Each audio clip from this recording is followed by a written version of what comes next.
Major production funding for Game Notes is provided by Hargrove Engineers and Constructors is proud to support LPB. Since 1995, Hargrove has been employee-owned and relationship-driven. With 2,700 teammates around the world, Hargrove works as one team to go beyond expectations. You have what it takes to begin your journey: curiosity, ingenuity, intellect, determination. Through a vast portfolio of affordable and in-demand academic programs, hundreds of student-focused activities, and wraparound services, Southern University meets you where you are, giving you the tools and support that lead you to a successful career in the sciences or the arts. Begin with your goals anywhere. Finish stronger at Southern University at subr.edu. The Rolf Pugh Agency is proud to support this program. Based in Louisiana, Rolf Pugh has provided marketing services nationwide since 1981, partnering with clients in healthcare, retail, automotive, and more. For more information, visit rpagency.com. With additional support from Lafayette Travel, the LSU Alumni Association, and the Cook Hotel and Conference Center at LSU, Louisiana Tech University, Natchitoches Regional Medical Center, Northwestern State University, Red Stick Sports, the U.S. Army Baton Rouge Recruiting Battalion, the Foundation for Excellence in Louisiana Public Broadcasting, and viewers like you. Thank you.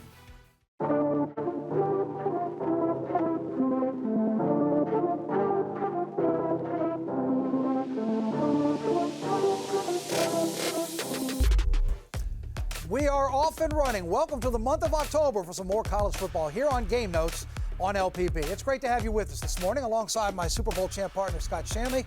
I'm Victor Howell. A lot of teams in our state enjoying this first weekend of October off. In fact, we have 6 teams here in the state, Scott, that are enjoying a bye week this week. You and I, for all these years, covered the Saints. We talked about in the NFL, you'd look at the schedule, or you play in prime time, and when's your bye week? We're 5 weeks basically into the season. Is this a good time for a bye, or when did you always like to have a bye? No, I think this is perfect. This is an ideal time. From a player's perspective, it's an ideal time because you get a rest, get over those bumps and bruises from the first few games of the season. From a coaching perspective, you have a chance now to go back and self-scout, find out where your tendencies are, discuss getting other players more reps, changing some of the different things you're doing schematically. So I think this is a great time. You know what you have now as a team from a coaching perspective and as a player, just mentally and physically to get a refresh. And making those tweaks because everybody's now jumping head first into conference play, right? So where the games really do mean a lot. So, yeah, we have a lot of teams that are taking the weekend off. Hope you're enjoying us on Game Notes. But the teams that are playing, we're ready to talk about them because we've got some nice matchups ahead. Here's what's coming up here on Game Notes. First of all, watch out for those Warhawks at ULM Monroe. They have found some momentum, but a big road challenge today.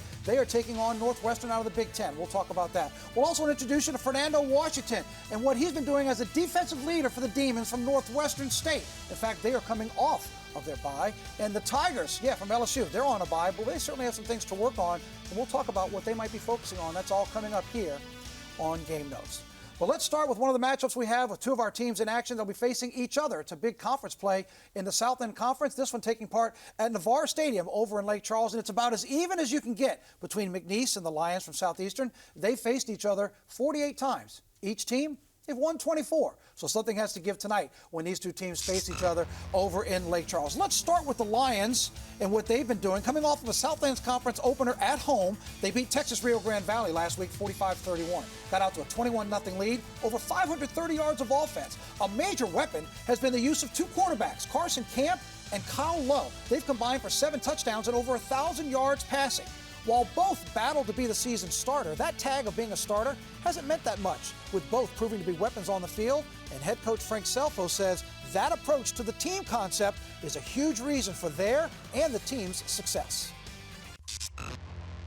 Where we made so much progress in that room has been the unselfishness of those 2 guys and the relationship that they've developed in there to be able to do this. You know, it's being a quarterback. You got to have an ego about yourself, and I think these guys have checked it at the door. All they want to do is win. Both of them provide opportunities for us. So we got Carson running, we got Kyle throwing. Both of them have the capability of doing both, but we wanted to make sure that we broke some tendencies that we had, and we'll continue to do that as the season goes on. As for the Cowboys and head coach Matt Viator, they're back home after a 2-game road trip for McNeese, coming off a tough loss at Stephen F. Austin. It was a 17-point loss in a game where the Cowboys had 3 turnovers that resulted in 17 points. You can do the math. McNeese will be looking for its second win of the season and second at home, having won the season opener over Louisiana Christian. It's been a frustrating few weeks for the Cowboys. Matt Viator is actually glad his players are frustrated because now he wants to know, what are you going to do about it? I think being frustrated is a good thing, and I'd be really disappointed if our guys weren't frustrated. But how you use that frustration, I think, is what defines you moving forward. Do you get frustrated and point fingers, or do something undisciplined on the field, or hang your head, or whatever? Or do you work harder and become more accountable? Is it if it's that kind of frustration, like I plan on doing, and I think our players do too, that's a great thing. All right, Scott, let's start right there and focus on the Cowboys first. You had a chance to win at home. You went for 2 instead of going overtime. Tough loss. Yeah. 3 turnovers. You've told us time and time again how much that equates to losing. 3 turnovers lead to 17 points. You lose a game by 17. Yeah. It's like you just need that one good thing to happen before you get too deep into a hole as you're back home tonight for conference play. Yeah, absolutely. It really is. It's that simple.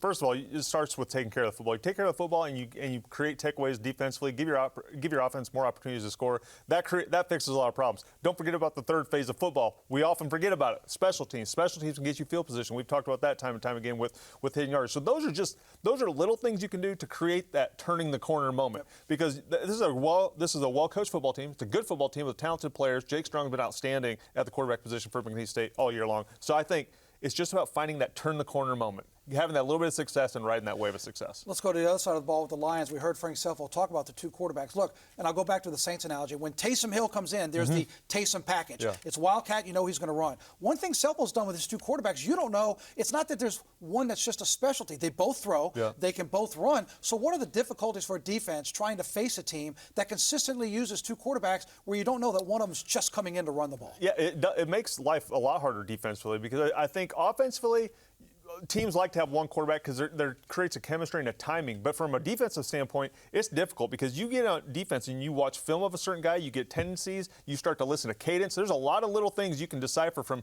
quarterbacks before the play even starts. But when you have 2 guys coming in the game, guys who maybe have different skill sets, maybe somebody can throw the ball deeper, maybe somebody's better in the intermediate short game, that changes how you have to call things defensively. It changes how you have to play each individual responsibility for that rep. Well, you mentioned Strong being very good at quarterback for McNeese. It's a 2-headed monster for Southeastern, and they're going to get it on tonight over there in Lake Charles. The newly named Navarre Stadium should be a great matchup in the Southland Conference when we see Southeastern take on McNeese. Can the Cowboys get their second win of the season?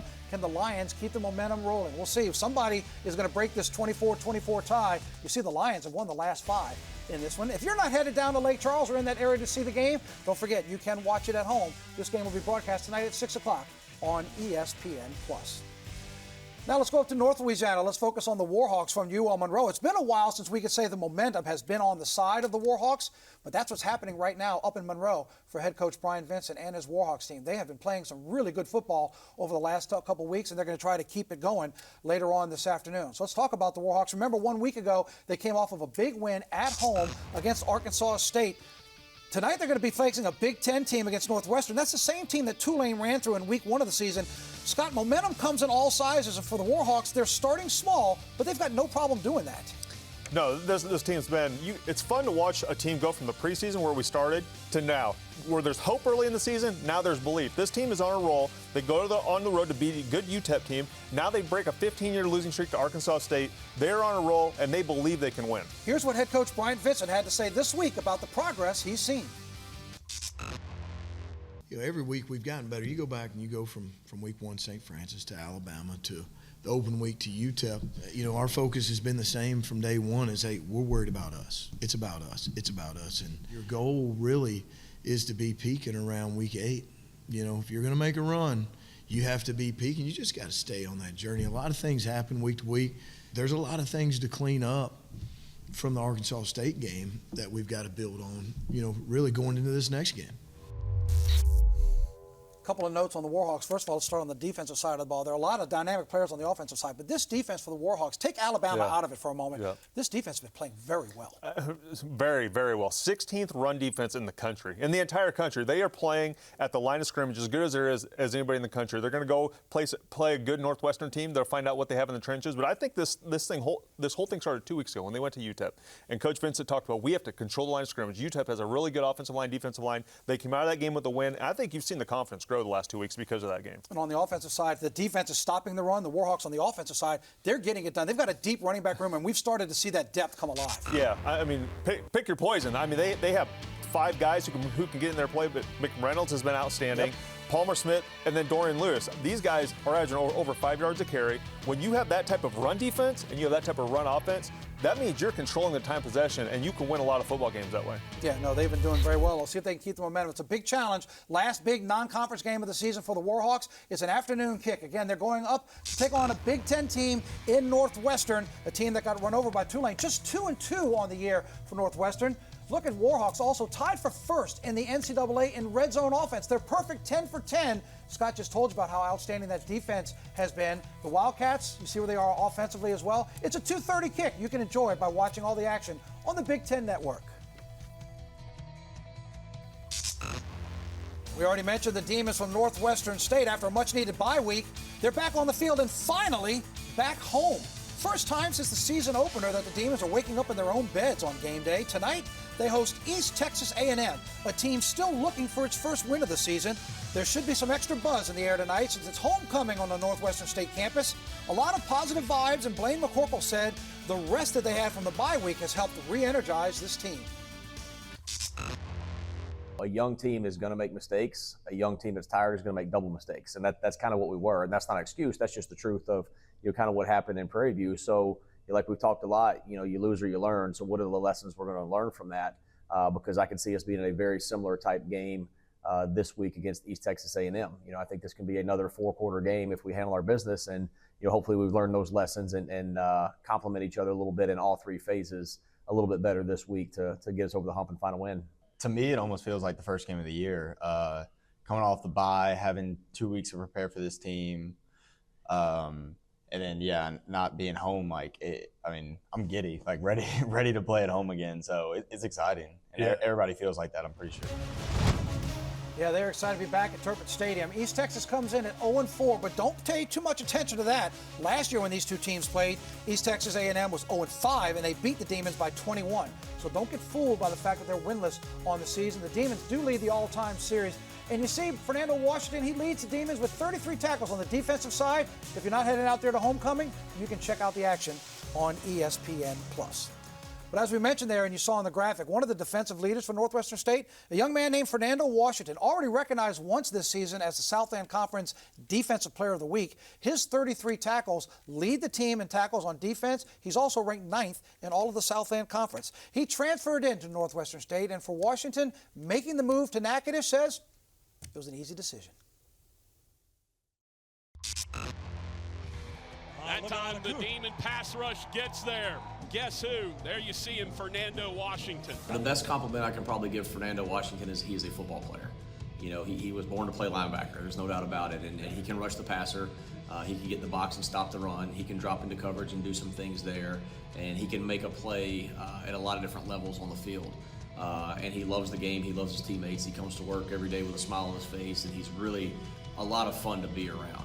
He's quickly becoming one of our favorites around here, and he's been a neat kid to have here. Right up the middle, Fernando Washington heating it up. When I first got here, they let me in with open arms. They wanted to get to know me, not just get to know the football side of me. They wanted to know me off the field. So just hanging out with them, getting to know everybody really translated to the football field, because if I'm able to trust them off the field, I can definitely trust them on the field. This time they bring pressure.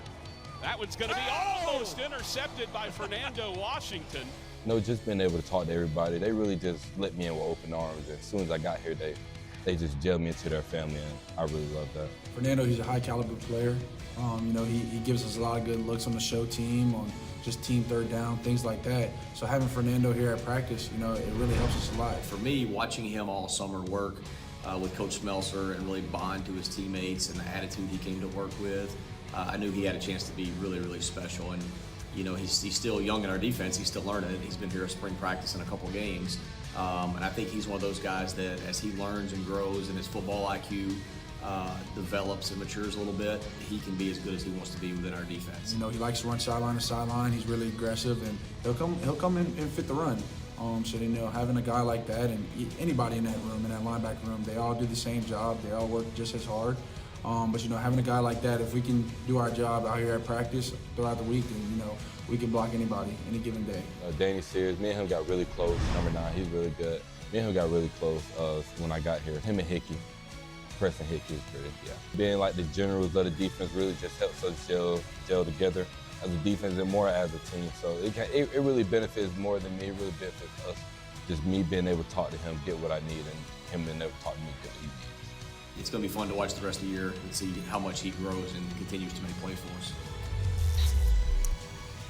Now, I know that's a story that makes you smile because you had that same position on the field. Here's a young man. Remember, I take you back to our preview special with Blaine McCorkle. We're bringing in kids that aren't running from something, we're running to something. He's just a sophomore. He leads the team, top 10 in the South End Conference. You were a leader at the linebacker position. You played with some outstanding leaders. So when you see that story, what does it make you think about it? Well, yeah, I mean, just seeing those highlights and listening to Coach talk about him, he's the spark plug of the defense. And as a linebacker, I might be biased, but I obviously believe that the linebacker position is the glue of the defense. Defensive linemen are putting their hand in the dirt. They're worried about just banging heads every play with another guy across from them. It's a war of attrition. The DBs are kind of on an island. So as a linebacker, you're the glue to that unit and to play good defense. So he's been playing outstanding football, and just watching those clips, he can play in space. He's a great blitzer. He's got great athleticism. So he's got a bright future ahead of him, especially with 2 years of eligibility. Yeah, no, Blaine McCorkle got a good one there. Absolutely. In Mr. Washington. And again, they'll be in action tonight for homecoming against East Texas A&M. All right, let's talk about the Colonels from Nichols. It's been a minute since they've been in conference play, but they're back. Remember, they opened up the season with the win in conference play. This is game 3 of a 4-game road trip that has the Colonels now in Southeast Texas to face Lamar. The Cardinals are 3-1 this season, playing their first conference game against the 1-4 Colonels. But remember, that one win for the Colonels, the season opener against UIW, that's why Nichols is currently tied for first place. And for what it's worth for Lamar, they were preseason picked 5th. But now, a month into the season, they're the only conference team ranked in the FCS top 25. They are number 20. It's an afternoon kick at 3 o'clock. You can catch out all the action on ESPN+. Well, the Southern Jaguars are in that oddity where they had a bye 2 weeks ago, played one game against J-State, now back on another bye. And the Jags still looking for that consistency. In the second half of this season, they've been outscored 96-24, and that bug bit them again last Saturday night in the loss to Jackson State. A hard-fought, very important SWAC game, but Southern still self-inflicted wounds that's causing trouble for the Jags, like penalties and turnovers and not being able to score in the second half. Terrence Graves was nice enough to join us in the studio. We talked about some of the adjustments he's making with coaches, and on the defensive side, what it's like to be able to be the head coach of one of the standout players in the SWAC. You made some coaching changes. You moved another coach up to be kind of a co-offensive coordinator, calling the plays. And you admitted you're back hands-on now. You're getting into the special teams. So how has that transition taken and helped with the bye week kind of implement what you're wanting to do as you're on the doorstep of getting into conference play? Yeah, I think it helped everybody. I think we have a staff that everybody wants to win, and everybody is all in and wants to do whatever we have to do to win. And so we have to take a look at everything that we're doing, and we were struggling in some areas.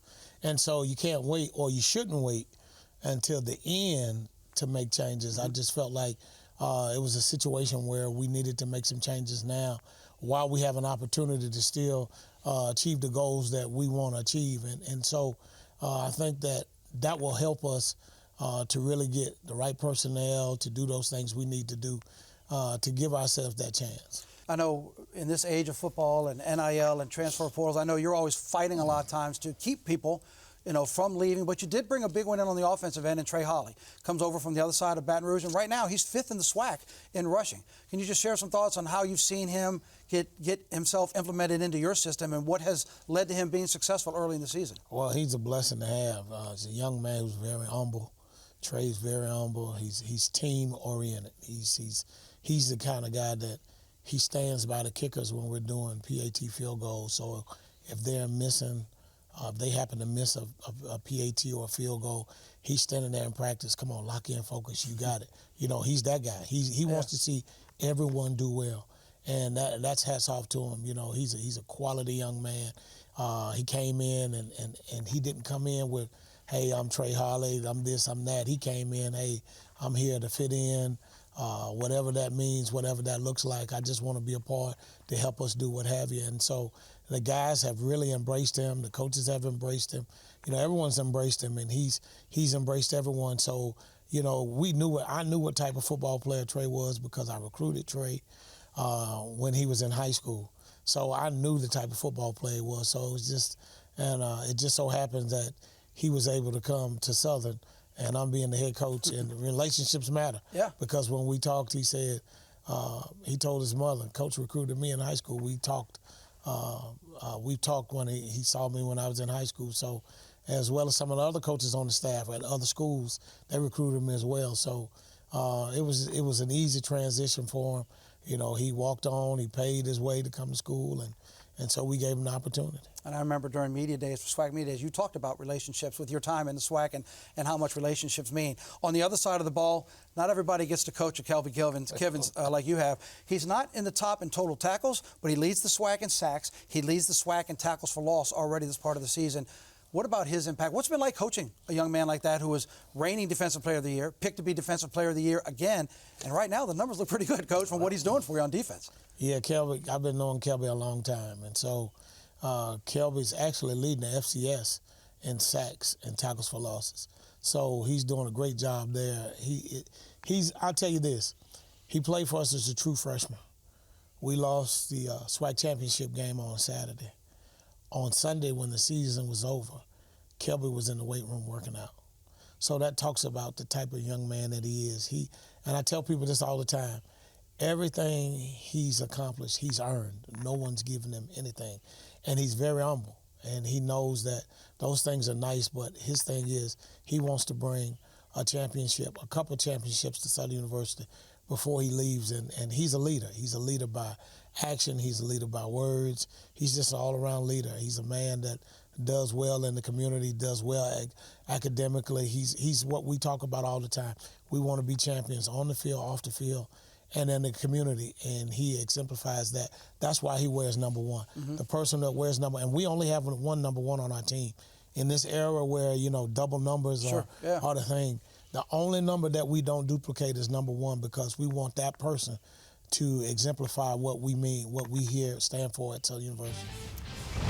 Certainly appreciate Terrence Graves joining us here at the studio. Speaking of number one, that's what the quarterback at Grambling wears. Xavier Tizet, a former Southern Jaguar, has settled himself into the quarterback role at Grambling. He's thrown for over 600 yards and 4 touchdowns. He's also third on the team in rushing and has 3 more touchdowns on the ground. It's never an easy move, especially going to a rival, but he's made sure to take it nice and slow on the road to finding success at Grambling.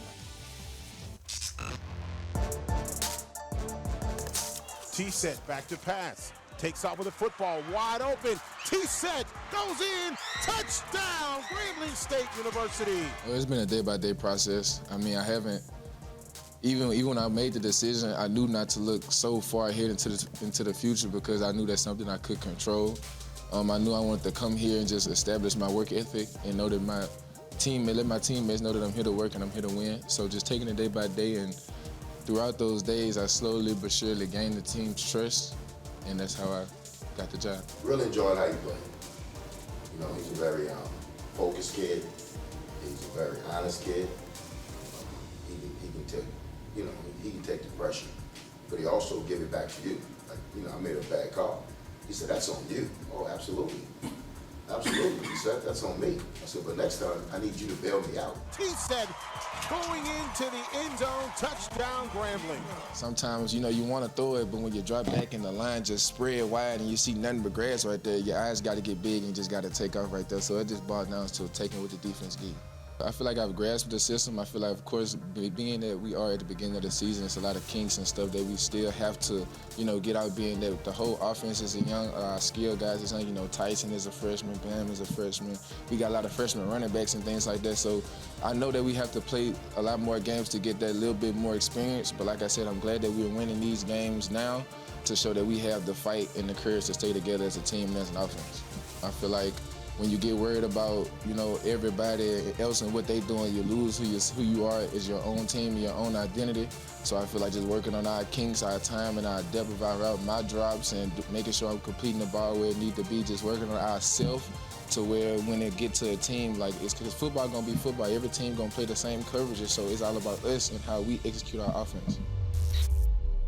It will be interesting to see when those two teams get together, Southern and Grambling in the Bayou Classic, and see how Mr. TZ is doing there. All right, let's turn our attention now to LSU. It's a much-needed bye for the Tigers coming off that tough loss 1 week ago on the road to Ole Miss in Oxford. Still so many questions surrounding a top 15 team that hasn't really shown its ability to play at its max so far this season, even though, as Scott mentioned earlier, we're still early in the season. Here's what head coach Brian Kelly said he wants his team to focus on with this bye week. You want a little bit of recovery. You want guys to, focus on their academics, catch up in the classroom. And then let's go to work on the things that we need to be better at. And our biggest thing is the details. When we have the details down, our attention to detail, and we have focus on each play, we're pretty darn good. The problem is we can't keep it long enough. We get distracted, and that's what we're working on this week. I'm not sure we've heard an official injury on Garrett Nussmeier. We've heard torso, we've heard lower body, but just about everyone agrees he has not looked 100% this season. So with time to rest now in the bye week, it also gives Kelly and his staff more time to work with Michael Van Buren, who used to play at Mississippi State. Started the last 8 games of the season for the Bulldogs 1 year ago. We did see him against Southeastern already this year, 10 of 12 for 122 yards, 1 touchdown passing, 1 running. But just in case LSU has to give Nuss some help, Kelly wants Van Buren ready to go. Yeah, I think it's a great opportunity for him. We're going to give Garrett some time to rest here this week, make sure he's fully at 100%. And Michael got a lot of all the first team reps in articulation, so he did a great job. He's still learning, but as we said, we feel confident in his ability. I want to go back to the first comment we heard from Brian Kelly. It was curious that he says we get distracted. We can't keep focus. I'm not sure in your time if you've had any coach talk about that, or can you maybe guess as a former player, what do you talk about how you get distracted? Well, there's plenty of things to get you distracted. It's who needs tickets for this week? What are you doing on the weekends? Who are you hanging out? There's tons of things that can distract you. I think instead of hearing distraction, I think of discipline. It's easy to come out the first game of the season, playing with all the eyeballs on you at Clemson. You defeat a Clemson team, and everybody's already putting you in the college football playoff, and everybody's putting you in the national championship game, and everybody says you're the greatest thing since sliced bread. Then you kind of lose a little bit of focus. You get distracted. You lose momentum, and that's up to you as a player to keep that momentum. You have to fall in love with the daily grind, and that's really what it comes down to. Yeah, we'll see, because now you got South Carolina, then you get the big stretch before your second bye week, and then you close it out with Alabama and company. So it'll be interesting to see how they handle on the bye week. Don't forget, we've got 5 teams in action. Enjoy all the games. We'll see you on Sunday for post-game notes. Until then, have a great day, everybody.